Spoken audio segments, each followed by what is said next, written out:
अपनात्माओं, अब भी कोई नहीं समझ सकता तो 1 साल के बाद फिर आप पर समझ में आ जाएगी। वो कैसे आएगी अभी दिखाता हूं।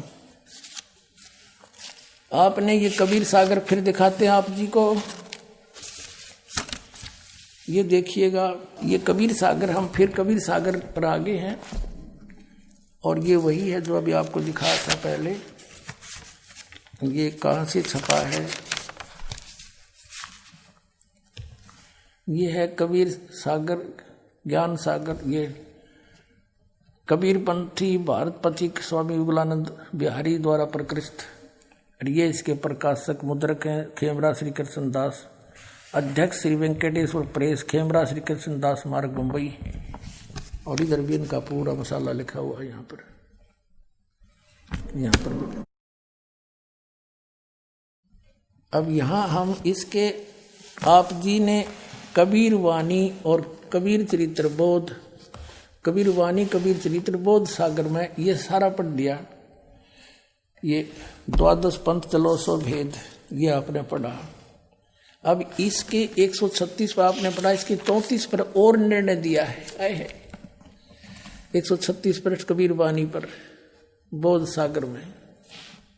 ये देखिएगा यहाँ पर उन 13 वंशों का, यानी कबीर साहब के मार्ग को अपनाकर चलने वाले 13 की यहाँ गिनती की है वंश प्रकार। प्रथम वंश उत्तम, ये श्री चूड़ामणि जी के बारे में कहा है।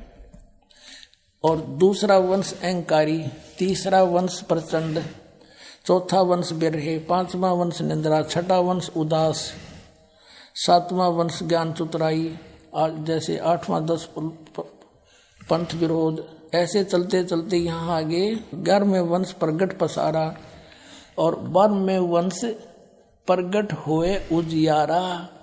गरीबदास वाले वंश से, यानी गरीबदास जी से तो मेरी महिमा का केवल उजियारा सा होएगा।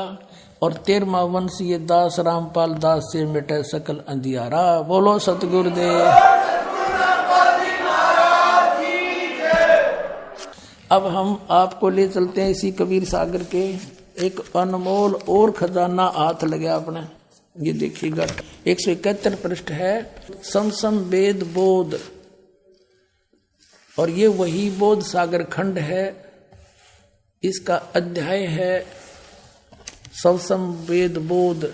171 पृष्ठ पे यहाँ क्या, 171 पृष्ठ पे 170 से थोड़ा सा पढ़ेंगे हम यहाँ से नीचे से।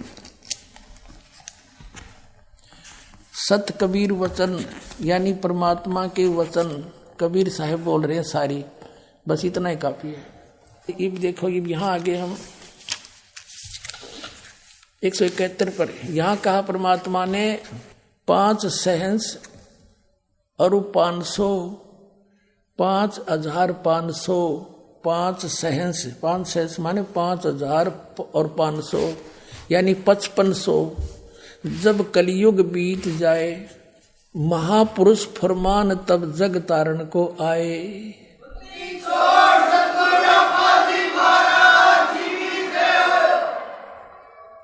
5500 जब कलयुग बीत जाए महापुरुष फरमान तब जग तारण को आए।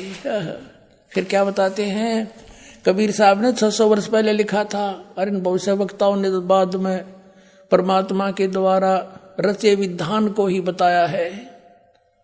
जैसे सूर्य उदय होना ही था, क्यों परमात्मा ने निर्धारित कर रखा है। बताने वाले ने बता दिया, अच्छा है, ना बताता तो भी होना ही था। हिंदू तुर्क आदिक सब जेते जीव जहान, सतनाम की साख गह ये पावे पद निर्वाण। हिंदू तुर्क यानी हिंदू मुसलमान और आदिक शब्द इसलिए लिखा परमात्मा ने, काल और भी बिगाड़ेगा मेरे बच्चों को, कई मजहब बनावेगा। आदि जितने भी धर्म हैं और जेते जीव जहान, जो सतनाम की साख गहे वो पावे पद निर्वाण, वो मोक्ष पद को प्राप्त होंगे, जहां जाने के बाद फिर लौट कर नहीं आते। अब कैसे होगा? वो सब पंथ मिटा के एक पंथ चलावे, वो कैसे मिटेंगे? यथा सरितगण आप ही मिले सिंधु में धाये। सरितगण माने दरिया, नदियां, अपने आप दौड़कर सिंधु में जाकर मिलकर एक हो जाती हैं। ऐसे सत्सुकृत के मध्य, उस सच्चे पंथ के मध्य, तिमी माने उस प्रकार सभी पंथ समाये। यथा श्रीतगढ़ आप ही मिले सिंधु में धाये, धाये माने दौड़ के बाज गए। और सत्सुकृत के मध्य तिमी सभी पंथ समाये। जब लग पूर्ण होए नहीं ठीक, ठीके को तीथे वार। और कपट चातुरी तबलों सम वेद निराधार। कबीर साहब धर्मदास जी को कह रहे हैं कि ए प्यारी आत्मा, आज मैं जो ये सूक्ष्म वेद के अंदर लिख रहा हूं, ये सूक्ष्म वेद है सारा कबीर सागर। मैं जो आज लिख रहा हूं या आज बोल रहा हूं, तू लिख रहा है, ये आज का बोला। जब तक वो ठीक का समय नहीं, वो ठीक नहीं आवेगी। ठीक का अर्थ होता है निर्धारित समय। जैसे हम उस समय जन्म हुआ दास का, उस समय हमें अपनी लोकल लैंग्वेज का यूज करना पड़ा था। तो हमारे सभी नगर निवासी ग्रामवासी ये कहा करते, जैसे कोई व्यापारी भैंस ले जाता था और पैसे कुछ नहीं दे पाता था, कहता था फलाने दिन आ जाना, फिर कहता था भी नहीं बने 2 महीने पीछे आ जाना उस दिन। तो कहा करते कि वो व्यापारी पैसा ना देकर आगे से आगे ठीक बता रहा है। ठीक माने निर्धारित समय दे रहा है और समय बतावा है। तो यहाँ परमात्मा ने कहा कि जब लग वो ठीक का तिथिवार नहीं आवेगा,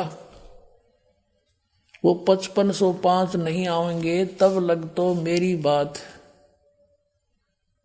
या सूक्ष्म वेद में कही हुई बिन कति निराधार लगेगी। क्या कि सभी पंथ ऐसे मिल जाएंगे उस एक पंथ में, जैसे दरिया भाग करावे हैं, सब पंथ मिटा के एक चलाऊंगा। कहते आज ना जच्चे या बात है। जब लग पूर्ण होए नहीं ठीके को तीथेवार, ठीक की तीथीवार। और कपट चातुरी तब लगे, ये सूक्ष्म वेद निर्धार कि तब तक तो सभी पुण्यात्मा जितने भी आत्माएं हैं कपट चातुरी के कारण इन औरों को भगवान मानती हुई ना तो कबीर जी को भगवान माने और ना उनके याद जच्चा कि यूं काम भी होगा, सब एक होंगे पूरी पृथ्वी पर। देखो आगे मालिक ने क्या लिखा है कि पूरा शांति होगी पूरे विश्व में, पूरी धरती पे। देखो हम यही पढ़ रहे हैं सूक्ष्म वेद 171 पृष्ठ पर कबीर सागर से। अब हम यहां आ गए हैं कि जब लग पूर्ण होए नहीं ठीके को तिथिवार, इस ठीक की तिथिवार वो दिन नहीं आवेगा। और कपट चातुरी तब लो और सब संवेद निराधार है। तब तक तो सारे प्राणी कपट और चतुरता से काम लेंगे, कर्म बिगाड़ेंगे अपने, और मेरा ये लिखा हुआ सब संवेद सब निराधार नजर आवेगा। और फिर देखना जब ठीक का दिन आवंत, यो ठीक है ठीक नहीं, अंत नहीं आवंत, सब ही नारी नर शुद्ध, सब ही नर नारी शुद्ध हो जाएंगे, बुराई छोड़ देंगे, कपट चातुरी छोड़ देंगे। सब ही नर नारी शुद्ध तब जब ठीक का दिन आवंत, यो ठीक का दिन है, गलती मेरे मिसप्रिंट हो रहा है। और कपट चातुरी छोड़ के शरण कबीर गहंत।